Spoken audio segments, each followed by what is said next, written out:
अखिलेश यादव उत्तर प्रदेश की राजनीति का वो चेहरा है जिसको साइकिल वाला इंजीनियर कहा जाता था। देखिए, इनके राजनीतिक विरोधी इतने ज्यादा नहीं थे, परिवार के अंदर इनके दुश्मन भरे पड़े थे। ये पहले मुख्यमंत्री थे जिन्होंने लैपटॉप बांटे थे, एक्सप्रेसवे बनवाए थे, इनके ऊपर दंगों के आरोप भी लगे थे। देखिए, तो आज भी बहुत बड़ा सवाल है कि क्या ये मुलायम सिंह की विरासत को संजो करके रख पाएंगे। दोस्तों, अगर आप यूपी की राजनीति में इंटरेस्ट करते हैं, अखिलेश यादव, मुलायम यादव, इनके परिवार के बारे में आप जानना चाहते हैं, तो आज के इस वीडियो को अंत तक जरूर देखिएगा।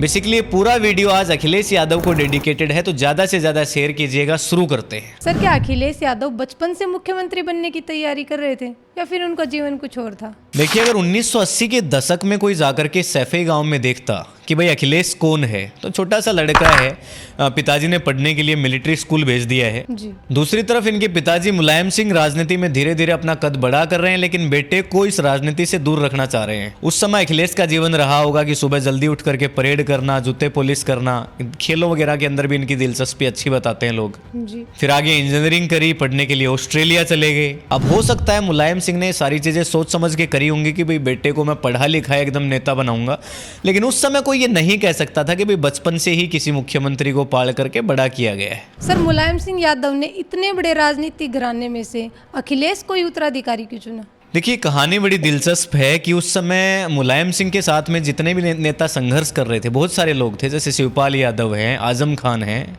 अमर सिंह थे, दर्जनों इनके विश्वास पात्र दोस्त थे, लेकिन मुलायम सिंह की नजर तब भी अखिलेश यादव के ऊपर ही थी। जी। साल 2000 के अंदर इनको कन्नौज से चुनाव लड़ाया गया और सरप्राइजिंगली ये चुनाव वहां से जीत गए।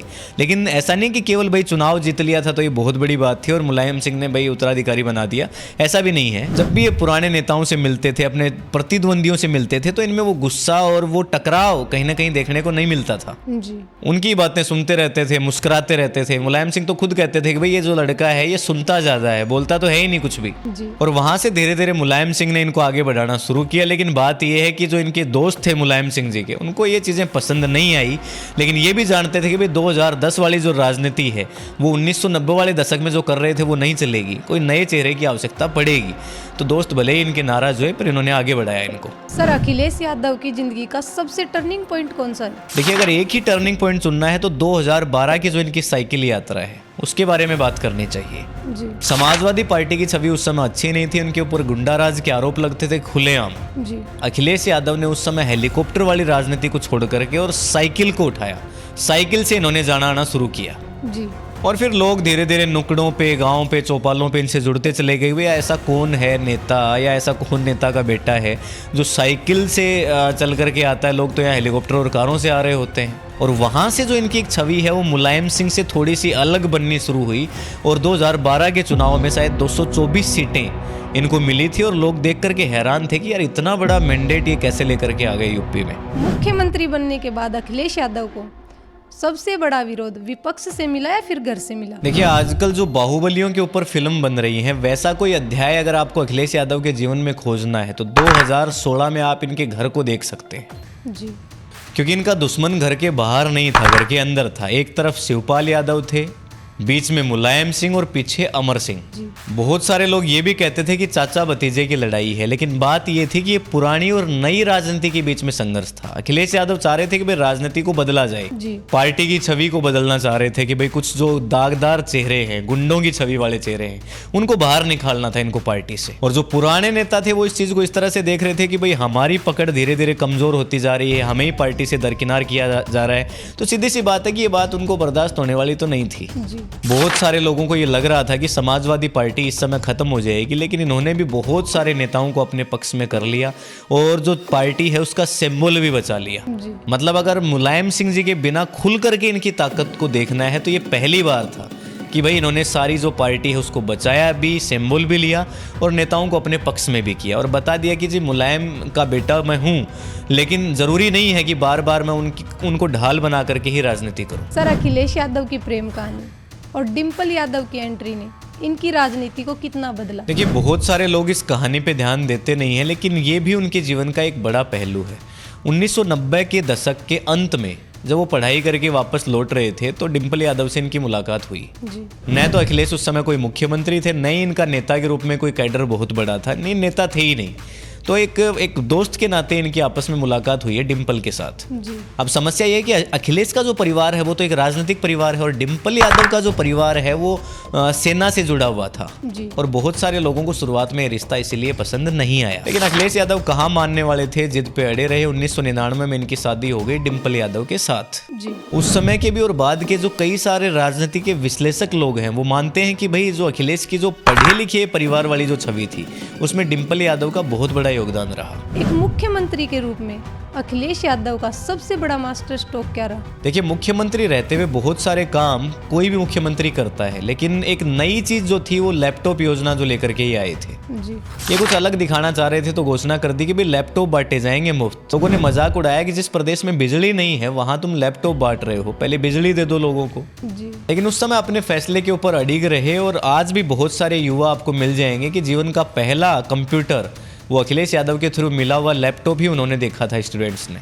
जी आज भी जब उनकी पार्टी भाषणों के अंदर उपलब्धियां गिनाती है तो इनकी जो पार्टी है लैपटॉप वाली लाइन को सबसे पहले रखती है कि जी हमने ये काम किया था और सबसे पहले किया था। ये बात भी ठीक भी है। सर, अखिलेश यादव का एक मुख्यमंत्री के रूप में डाउनफॉल कब आया? देखिए, अगर इनके जीवन में एक ऐसी घटना चुननी हो तो मुजफ्फरनगर में 2013 में जो दंगे हुए थे उसको ये घटना आप बता सकते हो कि इनका डाउनफॉल था राजनीति का। जी 2012 में जब ये बहुमत के साथ सत्ता में आए तो नई उम्मीदें थी इनसे, ये युवा फेस थे, लोग सोचते थे कि भाई कुछ अच्छा करेंगे अखिलेश। जी लेकिन सत्ता संभालने के 1.5 साल बाद में ही पश्चिमी उत्तर प्रदेश के जो हालात हैं वो बदल गए। छोटी सी स्थानीय घटना थी, धीरे धीरे तनाव बढ़ गया और सांप्रदायिक दंगे में बदल गई। काफी दिनों तक हिंसा चली, दर्जनों लोगों की उसके अंदर जान चली गई। और इस समय की सबसे दिलचस्प बात यह है कि 2012 के अंदर जो मुस्लिम वोटर अखिलेश जी का पक्का माना जाता था वो अब इनसे धीरे धीरे नाराज होने लगा था, मुंह मोड़ने लगा था। जी राजनीति के जानकार ये कहते हैं कि 2013 के जो दंगे थे उन्होंने यूपी की जो राजनीति है